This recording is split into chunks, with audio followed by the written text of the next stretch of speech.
Hey team, welcome back to the Warriorholic. Time for a quick review of our first round win against the Knights.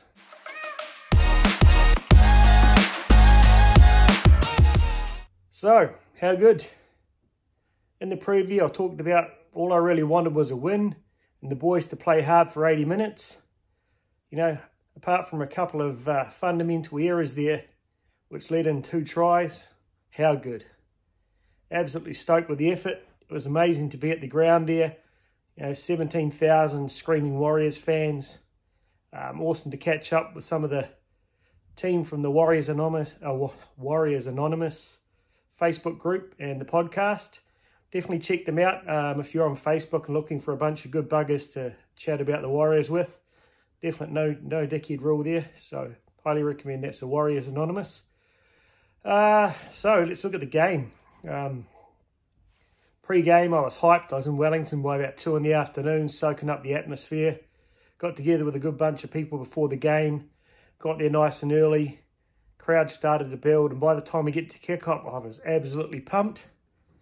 About 4 minutes later, Kalen Ponga, quick pass, and straight through SJ. Bit worried there for a minute. I thought we were going to be in for one of those nights, but the boys stepped up.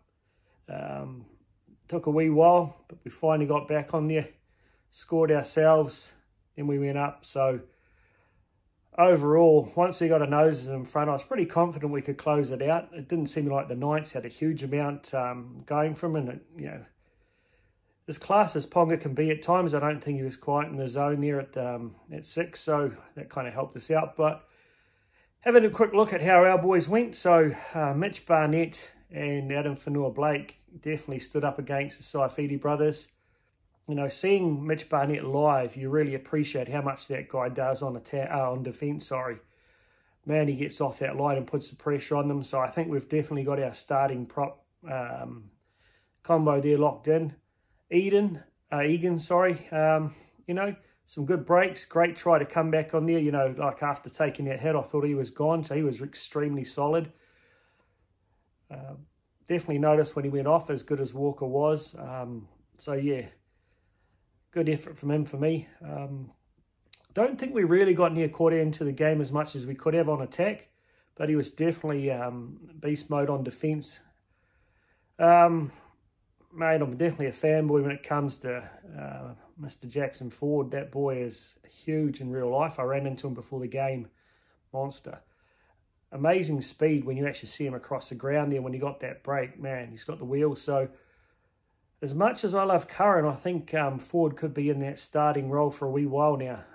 Him and Niokori make a good combo.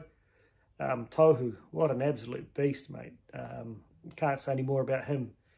His effort on D, he's just about in every second tackle of the game. His ability to just be there to take those hit-ups and also playing that ball-playing role.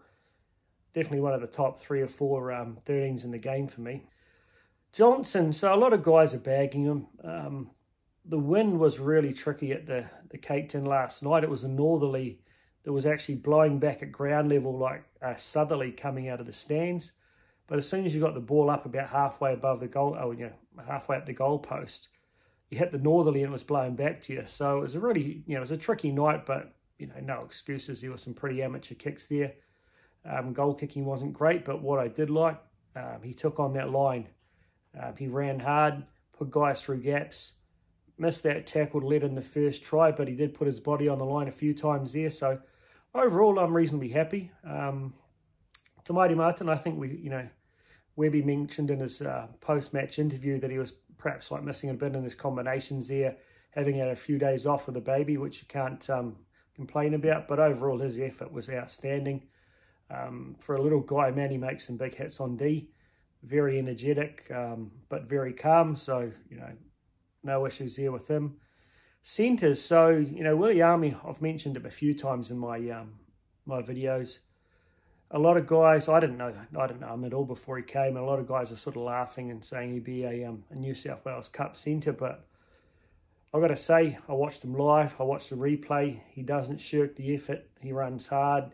Gets over the game line, solid on D, but he's got some really silky hands. So I think we've found our starting centre there. on one side for the season. I thought Pompey coming in, he had a really good game, solid. I still wish he could make a bit more of an effort on his runs, because he's a massive guy, but he just seems to get stopped a little bit easier than he should. But still, overall solid. Yeah, coming in late for Viliami Vaida.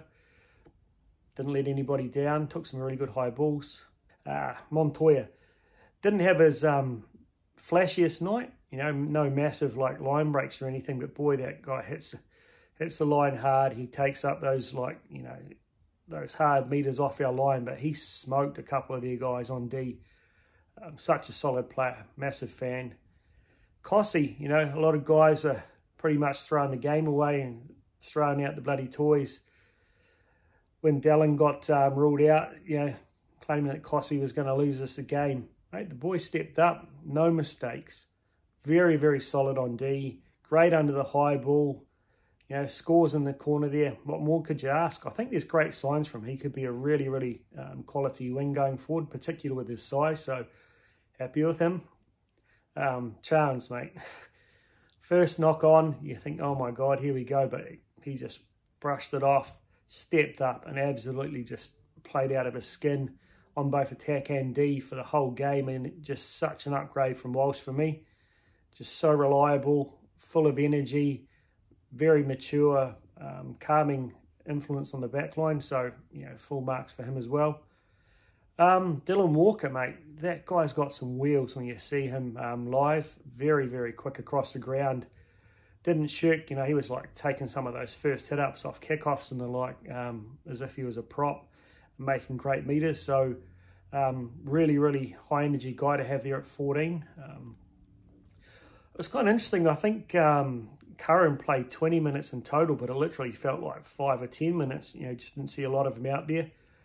Particularly live, but when I watched the replay, you know, he was definitely in there making an effort on D, but the ball didn't really come his way, so a bit of an unusual way to use him, but maybe that was impacted by the Egan coming off there.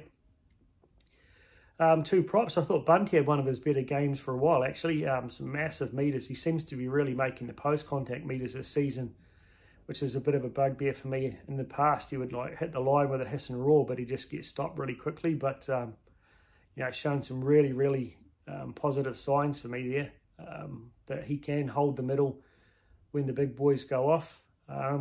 Ali only came on for, I think it was about 10 minutes at the end there, but a couple of good runs, like he shows you know, up against a good pack, he can still have an impact. So across the park, mate, everyone stepped up, and I'm so proud of the 80-minute effort, you know, 6 or 7 sets on the line there at times. You know, we're pretty lucky, I guess, that Ponga went off when we were right out our line there towards the end.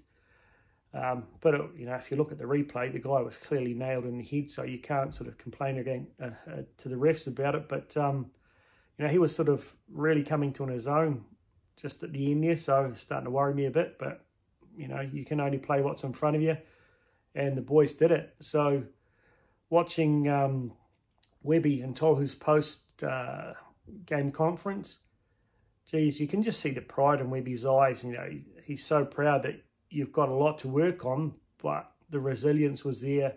We played hard for 80 minutes, but he's just excited to think that we can still keep improving. And, you know, we've seen it from a couple of the other big sides this weekend that round 1, no one's looking at flash, and I think we've played as well as anyone. The last I checked, you know, after the first few games, we're actually sitting on the top with points difference, which is, you know, a big turnaround from last year. We were on the bottom. So, mate, who knows what happens next week against the Roosters, but I think it gives us confidence if we play with the same effort and heart. You know, we have the same amount of ball, we make the same amount of meters. I think we go close to giving them a good run for their money. So, all up, this is a very happy Warriorholic. I don't think I could have asked for more. I predicted 36-6 just for a bit of a laugh with Kossi scoring on SENZ there, but it didn't quite blow out that far, but I'm kind of glad it didn't. We worked for the whole game, so onwards and upwards. We'll see you all next week for a bit of a preview after Team Naming Tuesday. But once again, do go and check out the Warriors Anonymous on Facebook. They've also got a really awesome podcast that you can find on Spotify. They've also got a YouTube channel up and running now. Great bunch of guys, you know, just average fans, having a good chat, 4 of them there. So check them out, and look forward to having a bit of chat with you in the comments there over the next week and seeing how you all found it. 2023 with the Warriors, Warriorholic, all in.